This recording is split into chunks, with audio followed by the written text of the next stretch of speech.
Hi everyone, it's Dot and welcome to week 22 of my final 50. When it comes to weight loss, there are few things more annoying than hitting a plateau. And this week I had a lot of people asking for help with a plateau. Most of us experience them, and you'll experience them more than once as you try to lose weight. A plateau doesn't mean failure. You just have to change your approach to low-carb living. As you make changes, just try to focus on one change at a time. That way you'll know what it is that's working. For those of you who may be worried that you're in a plateau, you have to ask yourself, are you really in a plateau? Look, sometimes weight loss is slow.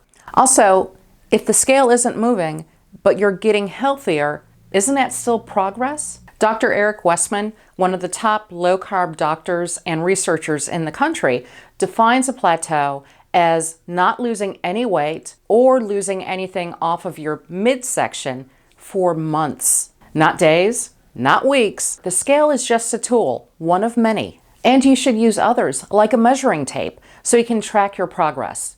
Okay, so what do you do if you're in a plateau? For you guys, I think it's important to ask yourself 6 questions. The first question is easy. Are you eating too many carbs? If you do cheat days or cheat meals, well, this is an easy fix. Just eliminate them. There's also a thing called carb creep, and it's very real. Do you nibble while you prepare meals? What ingredients are in sauces or salad dressings at your favorite restaurants? Do you chew sugar-free gum? Is there any sweetener in your cold medicine or your mouthwash? Are you counting carbs for sweeteners like stevia? It's real easy for carbs to sneak into your food, and that'll slow or stall your weight loss.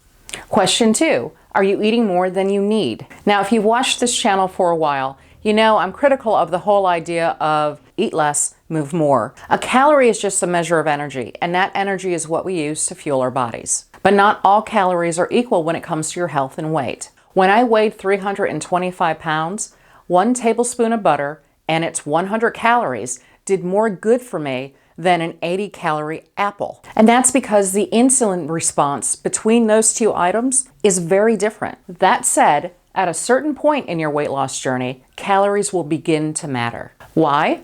Well, because there's going to be less of you to process those calories. Let me tell you about my first low-carb plateau. I had lost 75 pounds at a pretty good clip, and then overnight, I just stopped losing weight. For months, the scale didn't move, and neither did my measurements. I was frustrated beyond belief. I tried a lot of things to break that plateau. Carb loading, changing my workout routine, eating more salads. None of those things worked. I started looking at past food journals to compare what I was eating then versus now. That's when I saw it. I was eating the same number of calories when I weighed 250 as I did when I weighed 325. Basically, I was just eating too much food, and that was mostly out of habit. I was still eating breakfast, lunch, and dinner, and 2 snacks. Thank goodness it was around this time I learned about intermittent fasting. I eliminated my snacks, and my first meal of the day started at noon. That kick-started my weight loss immediately. The best way not to overeat is to eat when you're hungry, and only when you're hungry.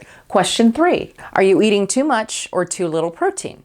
If you're eating more protein than your body needs, your body will take that excess protein, turn it into carbs, and store it as fat. So the fix here is easy, just eat less protein. Keep in mind when I say too much protein, I'm talking about you are overdoing it. I'm talking 3-4 steaks a day, also on top of eggs and bacon and maybe ham. Way too much protein. Going over by an ounce or 2 isn't that big of a deal. Okay, the other side of this coin is you could be eating too little protein.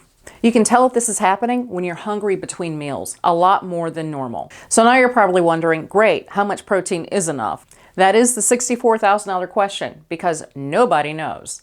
There's a lot of different recommendations out there, and the federal guidelines are the bare minimum. The feds don't know either. They're just more official sounding about their ignorance. For me, I go by the recommendations in the book, The Art and Science of Low Carbohydrate Living. The doctors who wrote that book recommend 0.6 to 1 gram of protein per pound of lean muscle mass. Check out the description below the video where I show you how to calculate this. That should put you in a good ballpark for your protein range. Question 4, are you doing any resistance training? Weight training can break a plateau. Resistance training builds muscle. When you build muscle, you actually increase your metabolism, and that helps you burn a little more fat. Just keep in mind when you exercise, you will build up an appetite. So don't be like certain cameramen who, after they work out, Decide to go to Wendy's and order a number 2. Question 5. How much sleep are you getting at night? The hormones that tell us we're hungry or we're full reset when we sleep. If your circadian rhythm is disrupted, the hormone that simulates hunger goes insane.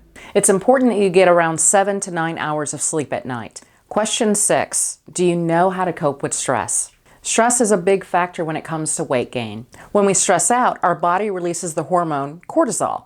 Cortisol loves to store fat in your belly, and it makes weight loss hard. That's why you need a way to blow off steam, such as meditation, going for a walk, a hot bath, or taking a few days off work. Just find something that works for you. With that, let's see how I did this week.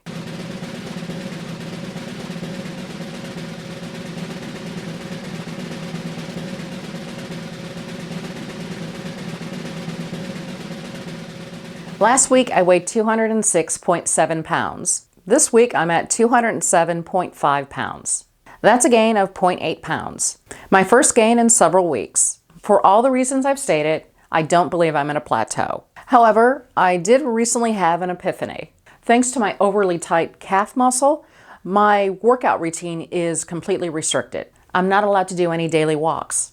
I thought I can continue cycling, but it turns out that's too painful, as is yoga. My physical therapist has put a complete stop to those activities. So my cardio has gone from about 7 hours a week to 0. I've also had to alter my weightlifting routine. I can't use any added weight with my calf the way it is, so that means no barbells and no dumbbells, just my body weight. The amount of fat and protein I eat is directly tied to how active I am. The more active I am, the more calories I do want to consume. Thanks to my injury, my activity level is pretty much between sedentary to none. But I haven't recalculated my macros since I started physical therapy a few weeks ago. What all this means is I'm eating too much right now. So I have to recalibrate my keto diet while I'm dealing with this injury. So I'm hoping this means my numbers will be better next week. Thanks for watching. If you enjoy this series, please like and share with your friends.